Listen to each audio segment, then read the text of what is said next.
First ever factory outlet Mukunda jewellery KPHB Kothapet Khammam Somajiguda Hanmakonda. నమస్తే రమగారు. నమస్తే జయ. రమగారు, ఏదైనా మంచి కథ చెప్తారా? ఈ బౌద్ధ జాతక కథలు ఉన్నాయి కదా, ధర్మపథం కథలని చెప్పాను ఇదివరకు. విశాఖ కథ అది చెప్పుకున్నాం. అవును. అందులో ఒక చిత్రమైన కథ ఉంది జయ, కుంభఘోషకుడు కథ. ఆ, పూర్వం అట తథాగతుడు అక్కడ ఆ కాలంలో ఉన్నప్పుడు ఒక వ్యాపార దంపతులు ఉండేవాళ్ళు, భార్యాభర్త. అయితే ఏమైందట, ఆ రోజుల్లో అంటువ్యాధి సోకిందట. భార్యాభర్త ఇద్దరికీ అంటువ్యాధి వచ్చింది. ఆయన చాలా సంపాదించాడు, 40 కోట్ల రూపాయలు. ఆ రోజుల్లో 40 కోట్లు అంటే ఎంత ఎక్కువ. అమ్మో.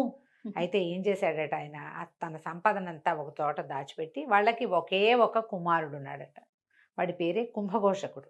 ఆయన ఏం చెప్పాడంటే, అయ్యా మా ఇద్దరికి వ్యాధి వచ్చింది, నువ్వు మా దగ్గర ఉండద్దు, ఇంకా చిన్నపిల్లాడు కాబట్టి నీకు వెళ్ళిపో ఇక్కడి నుంచి దూరంగా ఎక్కడికైనా.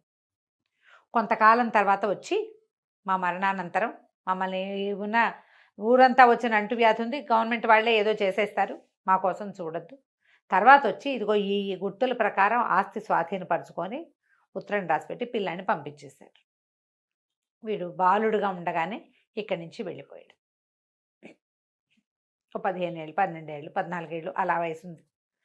15 ఏళ్ల లోపల వాడు. కానీ ఆ ఉత్తరం చూసుకుని వాడు ఇంకేం చేయలేక అక్కడే ఉంటే అమ్మా నాన్నతో పాటు పిల్లాడు కూడా అయిపోతాడు.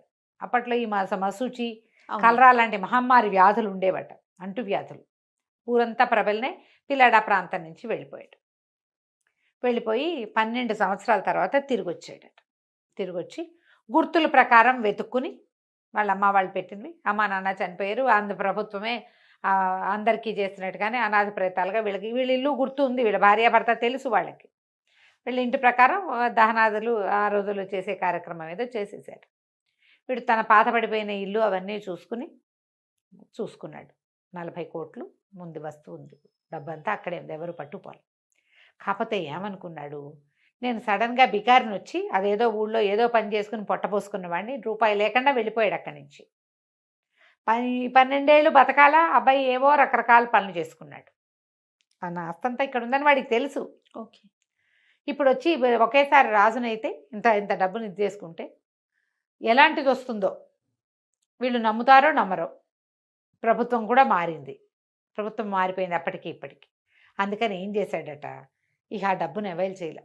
క్రమంగా దీన్ని సరి చేసుకుందామని ఆ ఊళ్ళోనే ఒక పారిశ్రామిక వాడ, వాళ్ళ అలాంటిది కార్మిక వాడ, ఏమన్నాలి దాన్ని, లేబర్ కాలనీ, కార్మిక వాడలో ఉండిపోయాడు.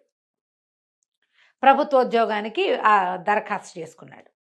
ప్రభుత్వోద్యోగం ఏమిచ్చారు, ప్రకటనలు చేసే ఉద్యోగం ఇచ్చారు. రేపొద్దున రాజుగారి పుట్టినరోజు మీరందరూ రావాలి హో అలా ప్రకటించటం. బాగుంది. ప్రకటన ఉద్యోగం వచ్చింది. ఆ రోజుల్లో ఈ మొత్తం ఈ నిరాశ్రయులైన వాళ్ళకి గవర్నమెంటే ఇళ్ళు ఇచ్చేదిట. నిరుద్యోగులకి గవర్నమెంట్ భృతి ఇచ్చేది, రోజుకి ఇంత 2 రూపాయలు 3 రూపాయలు ఇచ్చేది. తర్వాత లేదా ఉద్యోగం ఇచ్చేది, గవర్నమెంట్కి సంబంధించిన ఏదో ఒక పనిలో వాళ్ళని ప్రవేశపెట్టేది. నిరుద్యోగ సమస్య అసలు లేనే లేదట. ఈ కెనడాలోను జర్మనీలోను అక్కడ కూడా జాబు రావాల్సిన అవకాశాలన్నీ ఉండి ఉద్యోగం రాని వాళ్ళకి గవర్నమెంట్ పే చేస్తుంది. మనకి ఇండియాలో ఎప్పుడైనా వస్తుందా అలాంటిది? అంటే మనం ఇంకా అభివృద్ధి చెందుతున్న దేశంలోనే ఉన్నాం కదా రమ్మగారు. అవును, అవన్నీ అభివృద్ధి చెందేసిన దేశాలు కదా. నిరుద్యోగ జాబ్ పాపులేషన్ ఒకటి క్యాలిక్యులేట్ చేసుకోవాలి కదండి. అవును అవును, అంటే ఉద్యోగం అన్నీ ఉండి, అంటే చదువు గిదువు అన్నీ ఉండి క్వాలిఫైడ్ పీపుల్ ఖాళీగా ఉంటే వాళ్ళకి గవర్నమెంట్ పే చేస్తుంది. సరే, ఈ కుర్రవాడికి ప్రకటనలు చదివే ఉద్యోగం ఇచ్చారు. ఆ ప్రకటనలు చేసుకుంటూ ఉండేవాడు, కార్మిక వాడలో ఉండేవాడు. కొన్ని రోజులు గడిచినాయి. ఆ రాజ్యానికి అప్పుడు రాజు బింబిసారుడు. మనకు తెలుసు కదా, బిందుసారుడు, బింబిసారుడు అలాంటి పేర్లు ఉంటాయి. ఈ బింబిసారుడు రాజ్యానికి ఉన్నప్పుడు ఒకరోజు ఏమైందంటే, రాత్రి వేళ ప్రకటన వస్తుంది. ఈయన సౌధంలో ఆ బయట కాళ్ళు చాపుకునుకున్నాడు. ఒక పరిచారిక ఆయనకి వీవెని పెట్టి విసురుతోంది. ఆ ప్రకటన వినపడింది. ఏమని, రేపొద్దున ఈ రాజపత్రిక చదవాలన్నమాట, రాజుగారు ఈ ప్రకటన చేయించారు, దీన్ని ఫాలో అవ్వాల్సింది అని. ఏదో పన్నుల గురించో ఏదో. ఈయన అట్లా కళ్ళు మూసుకుని, ఆహాహా ఏం కంఠం, కోటీశ్వరుడి కంఠం అన్నాడు. అనేసరికల్లా ఈ పరిచారకుంది కదా, ఏమిటి స్వామి, ఏమిటి ప్రభు, ఏమంటున్నారంటే, ఆ ప్రకటనలు చదివేవాడు ఆ పని చేయవలసిన వాడు కాదు, వాడి కంఠం కోటీశ్వరుడి కంఠం, వాడి గొంతులో వాడి డబ్బు పలుకుతోంది అన్నాడు. రాజపరిచారు కదా, నేను కనుక్కుని వస్తాను. అవునో కాదు. అతను ఎందుకు ప్రకటనలు చదువుతాడు? కోటీశ్వరుడు అయిన వాడు ప్రకటనలు చదువుతాడు? అదే కదా. ప్రకటన చదవటం ఒక ఉద్యోగం. నేను చూసొస్తానంది. మర్నాడు వెళ్ళింది. వెళ్తే వీడు ఒక సామాన్య కార్మికుడు ప్రకటనలు చదువుతాడు. కనుక్కొని వచ్చి చెప్పింది, కాదండి కోటీశ్వరుడు కాదు, వాడు మామూలు వాడే, కుంభఘోషకుడు అతని పేరు, పారిశ్రామిక వాడలోని మన కార్మిక వాడలో ఉంటాడు అని చెప్పేసరికి ఒప్పుకోలే. కాదు, నా 6th సెన్స్ చెప్తోంది వాడు కోటీశ్వరుడు, వాడు పేదవాడు అవడానికి వీల్లేదు, వాడి కంఠంలో వినపడుతోంది వాడి తాలూకు ధనం, నాకు తెలిసింది అనేసరికి సరే రాజపరిచారు కంది, నేను వెళ్ళి ట్రై చేస్తాను, ఇట్లా ఒట్టిగా కనుక్కున్నా కదా, అసలు వాడికి డబ్బులు ఉన్నాయో లేదో నేను చూస్తానని ఏం చేసింది, ఈ రాజభవనానికి కొంచెం దూరంలో వేణువనం అనే ఒక వనంలో తథాగతుడు ఉన్నాడు, అప్పుడు ఉండేవాడు ఆయన. వచ్చి ఆ వేణువనాన్ని చూడ్డానికి వచ్చినటువంటి ఒక సాధారణ ఏమంటారు యాత్రికురాలుగా వచ్చి వెళ్ళి ఇతని దగ్గరికి వెళ్ళింది, ఈ కుంభఘోషకుడి దగ్గరికి. బాబు, ఈ వేణువనం చూడ్డానికి వచ్చాను, ఈ ఊళ్ళో ఎవరూ తెలీదు, నీకు వంట చేసి పెడతాను, నీ మీ ఇంట్లో 4 రోజులు నన్ను ఉంచుకోమని అడిగింది. సరేనన్నాడు. అప్పట్లో అట్లా ఆశ్రయం ఇచ్చేవాళ్ళు. ఈ వేణువనం చూడ్డానికి వస్తే చుట్టుపక్కల ఇళ్లలో ఎవరో ఒకళ్ళ ఇంట్లో అడిగి ఆశ్రయం పొందొచ్చు. ఈ కార్మికవాడ వేణువనం కొంచెం దగ్గరలో ఉన్నాయి. అతని ఇంట్లో దిగింది. వారం రోజులు 5 రోజులు ఉంది. అతని సామాన్య జీవనం, రోజు ఉద్యోగానికి వెళ్తాం, వాడి గిన్నెలు వాడే తోముకుంటాడు, వాడు అన్నం వాడే వండుకుంటాడు, వాడి ఇల్లు వాకిలే వాడే పుడుచుకుంటాడు, వాడి బట్టలు వాడే ఉతుక్కుంటాడు, టంచనగా వెళ్తాడు, టంచనగా వస్తున్నాడు.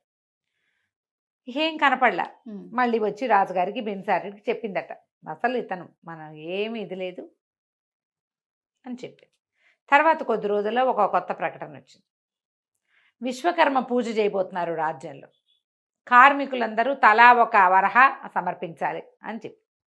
ఇది ఎక్కడికి వస్తుంది, ఆ డబ్బంతా ఒక డిబ్బెన్న వేసి ఆ డబ్బుతోటే విశ్వకర్మ పూజ చేశారు. విశ్వకర్మ అంటే పనులు చేసేవాడు, విశ్వకర్మ ఇవి కడతాడు కదా, ఇల్లు వాకిళ్ళు కట్టే ఆయన, దేవుళ్ళందరికీ కూడా శిల్పి, దేవశిల్పి. అందుకని కార్మికులందరూ కూడా ఆ అందులో పనులలో భాగాలే కాబట్టి ఆ పని ఆయన పూజిస్తారు, కార్మికులంతా పూజిస్తారు. ఈ పూజించే వాళ్ళు వీళ్ళందరూ తలా ఒక వరహ ఇవ్వాలంటే సరే ఏమైంది, వరహాలు అందరూ తలా ఒక వరహ వేస్తున్నారు. మన కుంభఘోషకుడి దగ్గర వరహ లేదు. ఇతను ఏం చేశాడు, సరే అని తన ఇంటికి వెళ్ళి దాచిపెట్టుకున్న డబ్బులు వేయించి ఒక వరహ తీసుకొచ్చాడు. ఎప్పుడైతే ఈ కుంభఘోషకుడు వరహ ఇచ్చి తన పేరు రాయించుకున్నాడో, వీడి వరహ తీసి పక్క పెట్టి రాజుగారి పంపించారు. ఎవరి పని వాళ్ళు చేస్తారు కదా. చేస్తారు. ఆ వరహ పరిశీలించారు. వరహ పరిశీలిస్తే ఆ వరహ ఈనాటిది కాదు, ఇప్పటికి 20 సంవత్సరాల క్రితం ప్రింట్ చేయబడింది. లేటెస్ట్ వరహాలు చాలా వచ్చేసాయి. బిందుసారుడి పేరు ఉంటుంది కొత్త వరహాల మీద. పాత వరహాలు ఉన్నా కూడా ఇంత పాతది ఉండడానికి వీల్లేదు. ఎప్పటికప్పుడు డబ్బు మార్కం తీసేసేవాళ్ళు. ఓ, అప్పుడు కూడా ఉందా? విశ్వనాథ సత్యనారాయణ గారిది పాతి పెట్టిన నాణెములు అనేది ఒక నావెల్ ఉంది. 2 అన్నదమ్ములు వాళ్ళు. ఓకే, అది ఇంకో కథ, కానీ ఇందులో చెప్పేస్తున్నాను. 2 అన్నదమ్ములు అయితే తన పేరుతోటి ముద్రింపించాడు. పెద్దవాడు, 2 ట్విన్స్ వాళ్ళు. రెండో వాడు మొదటి వాడిని సంహరించి ఆ నాణ్యాలన్నీ పాతి పెట్టించేస్తాడు.